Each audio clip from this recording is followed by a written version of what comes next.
Thanks today for tuning in to Front Porch Conversations here at Advent Christian Village. It's a beautiful sunny day in January, and we're enjoying it. We may think it's spring, but we'll probably get a little more winter. I'd like to welcome our guest today, Suzanne Young. Suzanne, thank you so much for joining us. Thank you for inviting me. And why don't you tell our viewers how you found out about the village and how you got here? Well, my husband was a pastor in Jacksonville Beach, and Pomeroy Carter's brother, Travis, was a counselor and used one of the offices in his church. And Can I interrupt you just for a minute? Certainly. Pomeroy Carter, for those of you who don't know, was our president here at the village for many years. And my husband said that he wanted to have a men's retreat, and he went to Travis and asked where he might find a place that was in a rural area. And Travis told him, well, there's only one place to go. And so he told him about Advent Christian Village. And my husband called Susie Hudson, and Susie Hudson set up a retreat for him. And he enjoyed it very much and came back quite a few times. So what year would that have been, do you think? I'm not really sure because we weren't married at that time. It was prior to 2010, I know that. Mm-hmm.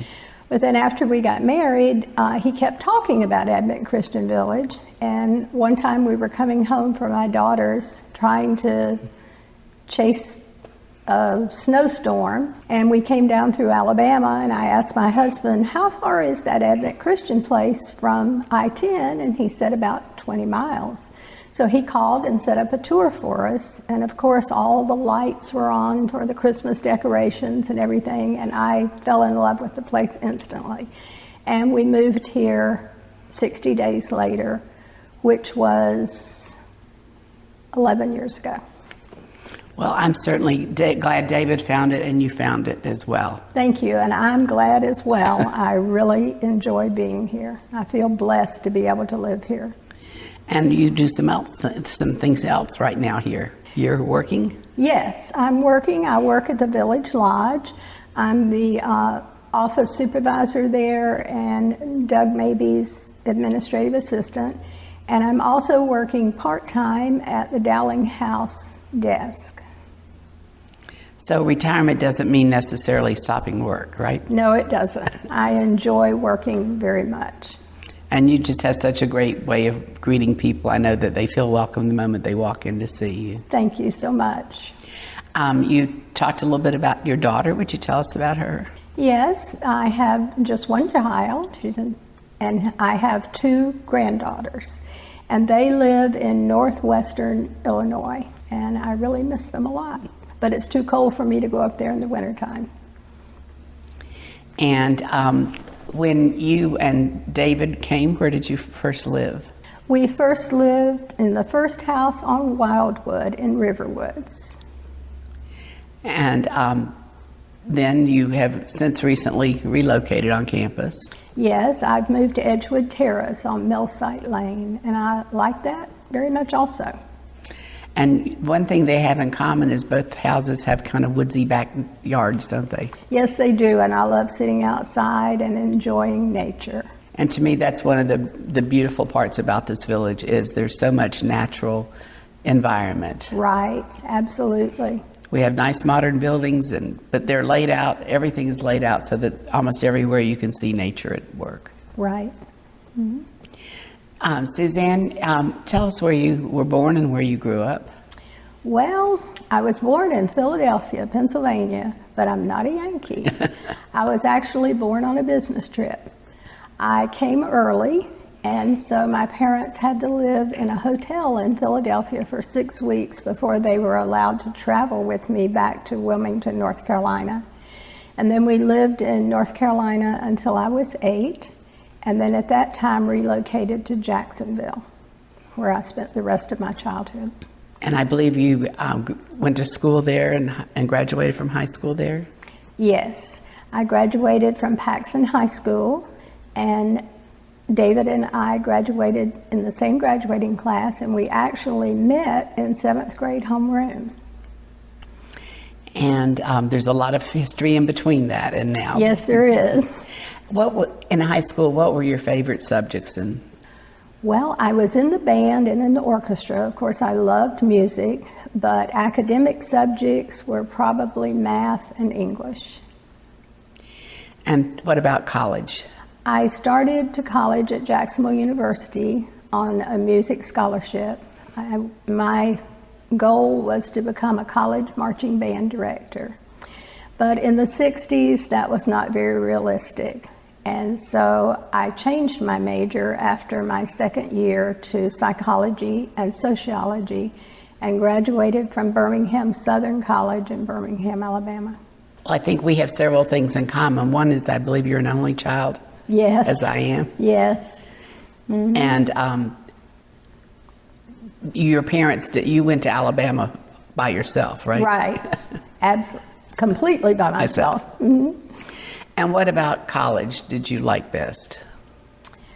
Well, I liked kind of being on my own, but I also liked making new friends. I liked learning new things, and it was a very good experience for me. And I actually started to college when I was 16 and graduated when I was 20, so it was very difficult for my parents to let me go off to college at 16.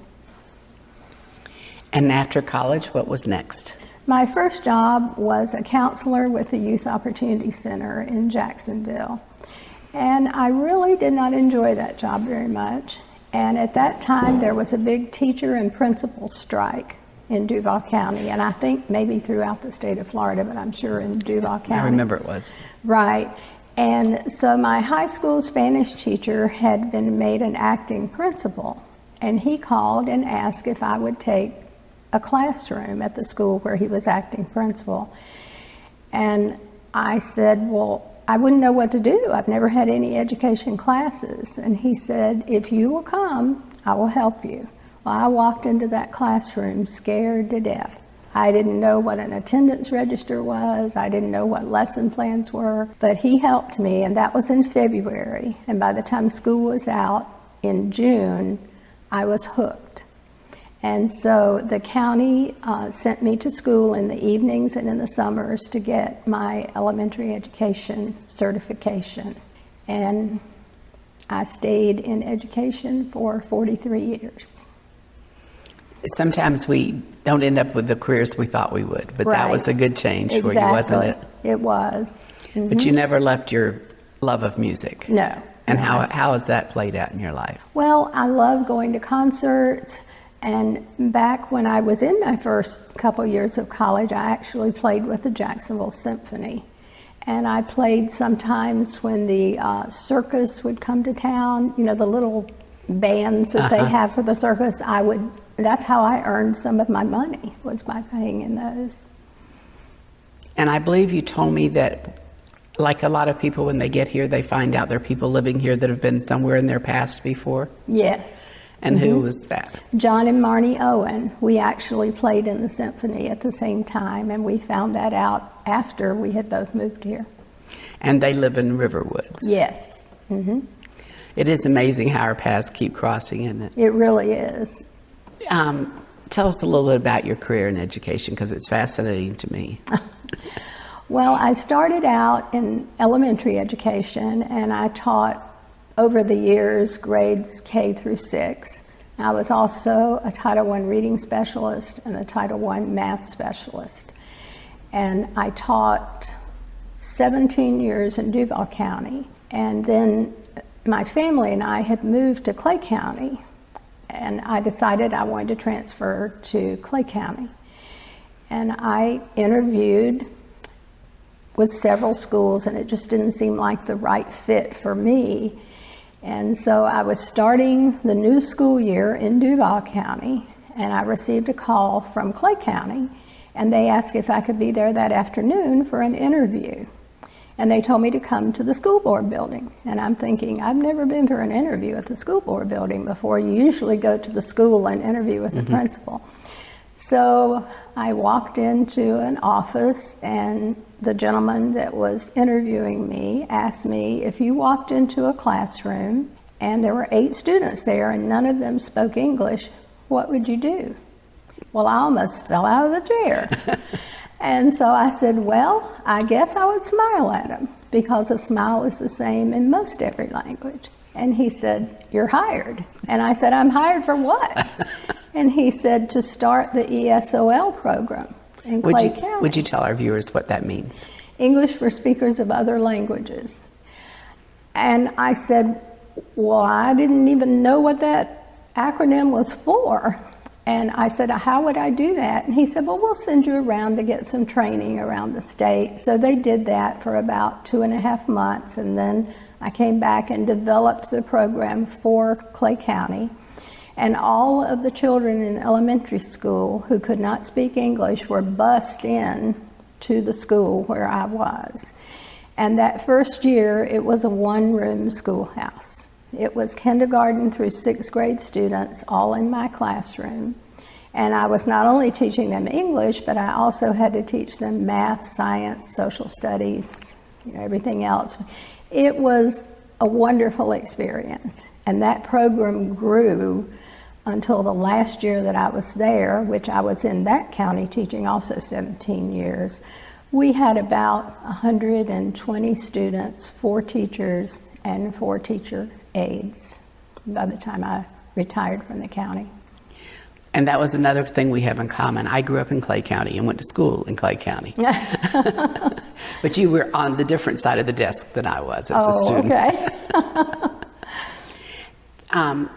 Tell us about when you and David met. Not met, reacquainted. Reacquainted, okay. It was in 2010, and we had a mutual friend that we had been friends with since junior high school.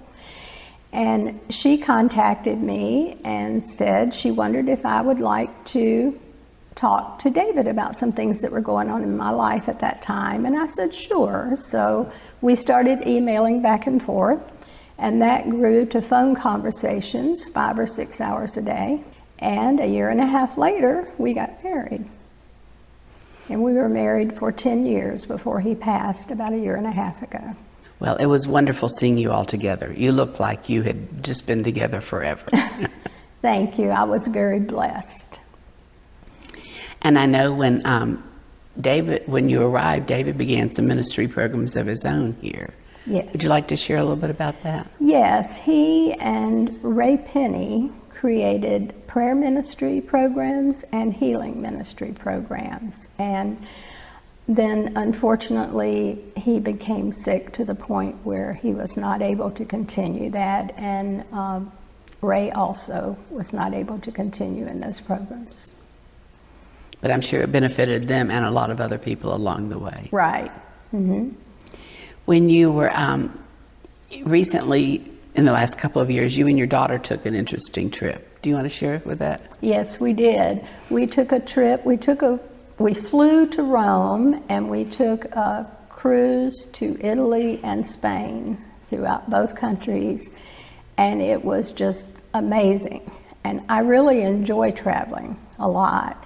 In fact, I was very honored to have been chosen while I was still teaching to go to Austria, Germany, and Switzerland and actually teach their government officials a crash course in traveler's English. And that was just an amazing experience. And then 2 years after that, I was able to go to Scotland and Ireland and actually set up some English for Speakers of Other Language programs in their countries. I think some of us might like to take your course. Are you going to offer it again? I don't know. Well, the little bit of traveling I've done in Europe, at least you can get by because enough other people speak our language to help us. But Right. It would be so good to have that background. Right. And my daughter and I decided a couple years ago that instead of giving each other birthday and Christmas presents, that we would take a trip each year to somewhere that both of us would like to go. And that has been a wonderful experience to have quality time with my daughter.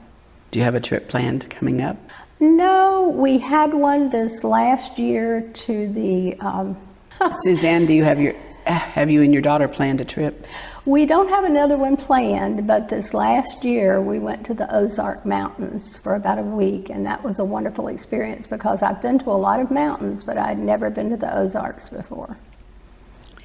And, you know, there's beauty everywhere we go. Yes. Some more than others and some different types of beauty. But, right. Well, I bet you will get a trip planned soon. I think so. Mm-hmm. Tell us a little bit about what you do at the lodge and what you like about that. Well, I really like meeting the people.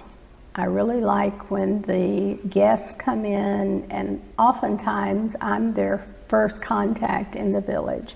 And I like being able to explain to them what I enjoy about the village, answer their questions.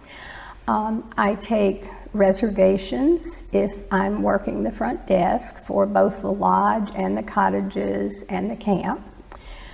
When I'm working in the office right outside of Doug's office, I write contracts for groups for the camp and for cottages, and do just whatever is needed.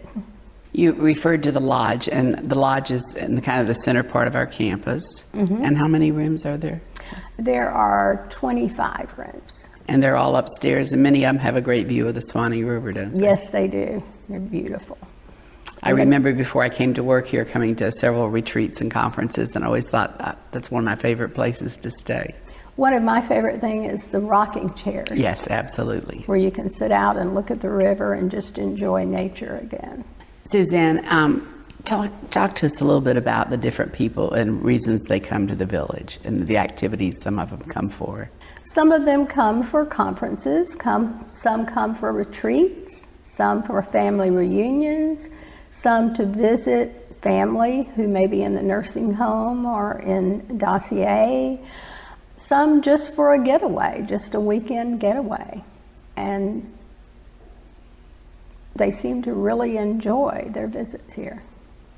And it is such a peaceful place. Yes, it is. I know of several, different denomination groups that come here for conference and retreats. And, yes. And they have for years. Yes. They feel like this is their conference center too. We have one group that I know of that's been here at least 20 years. And we presented them with a special cake a couple years ago, celebrating the fact that they had come back that many years. When we were talking earlier, you talked about a special relationship of a young man who reached out to you. Yes, one of my former ESOL students I kept in touch with. In fact, I've kept in touch with about 100 of my former ESOL students, and we have a private group on Facebook. And this young man lives in Jacksonville, and he reached out to me and said he would like to come over and take me out to dinner. And he said I didn't have to do anything except just be ready when he came to pick me up. And he researched in Live Oak, and he found the 406, and he took me there, and we had an absolutely wonderful dinner and a wonderful time together, and it meant so much to me. And so you are also in touch with some of your other students as well. Yes, and some of them have gone back to their countries, but some have stayed in the United States. And it's really nice to pick up the phone and have a call from someone in China or in Norway or the Netherlands. And I just feel very blessed. Even though I didn't know I wanted to be a teacher, I cannot imagine having done anything that I would have liked any more than that. And that says a lot for you and those lives that you impacted, I'm sure. Thank you. Yeah. Mm-hmm. What do you like to do in your free time? I like to travel. I like to read. I like to watch some movies. I like to go to concerts. I like to be with friends and sometimes play games, that type of thing. And you were talking about that now that you've moved to Millsite Lane, you're going to Cleo's Meeting House. Yes, and we have game night. Sometimes we play bingo, sometimes we play dominoes. We have covered dish dinners, and I think we're getting ready to have a Super Bowl party. Oh, that would be fun. Yes, absolutely. And for our viewers who don't know, Cleo's Meeting House is kind of a neighborhood community center. Right. Mm-hmm. And it's designed so there can be several groups there at one time, or Yes. have different events. So have you chosen who you want to win the Super Bowl?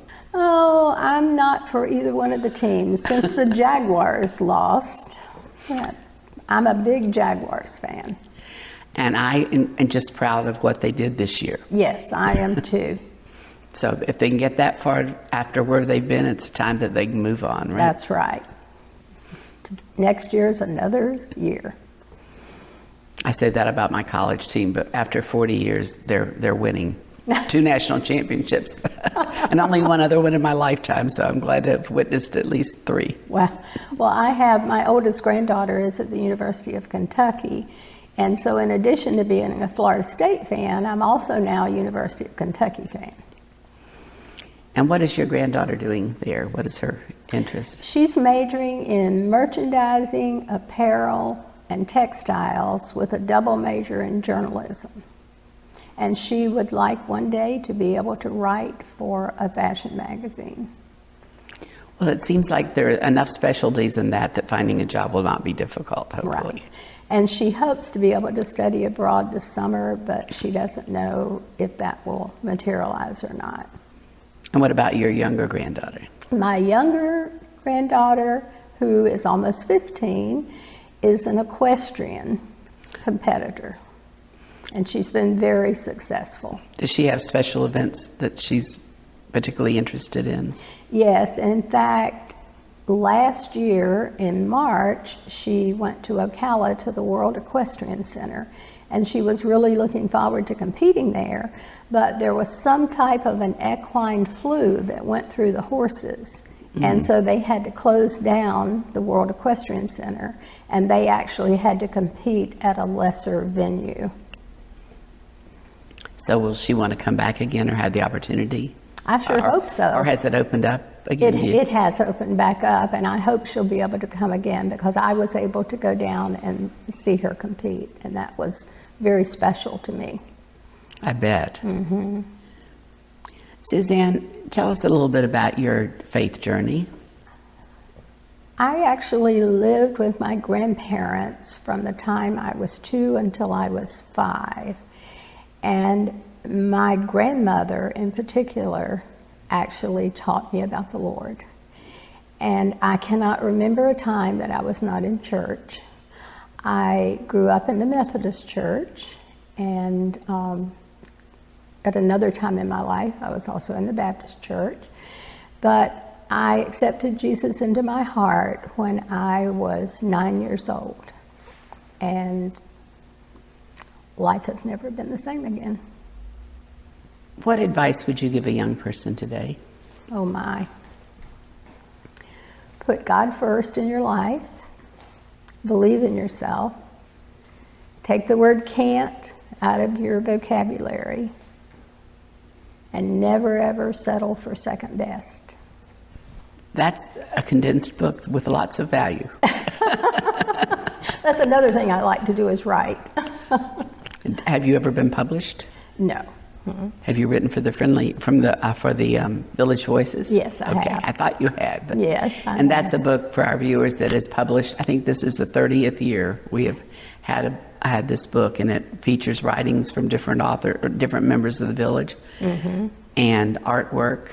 And I started out writing as a teenager. I wrote poetry, and then that evolved into short stories, and then I continued. Actually, right now I'm working on a book that has prompts in it for my daughter and one for each of my granddaughters, so that they can learn a little bit more about my life.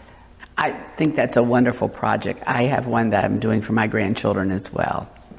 And it's brought back wonderful memories and made me think, gosh, I want to share this with them. You know, it's not necessarily a prompt, so there are other things that get written, but... Right. Suzanne, what's on your bucket list? Possibly going to Hawaii. I've been to Canada. I've also thought about Alaska. But if those things don't happen, I'll be okay with that as well. I actually just look forward to spending time with my daughter and my granddaughters. And wherever we can all mutually agree to go is fine with me. That's great. Well, thank you for being with us today here at Front Porch Conversations. Thank you so much. I enjoyed it. Good. And thank you all for tuning in, and we hope to have you come back again.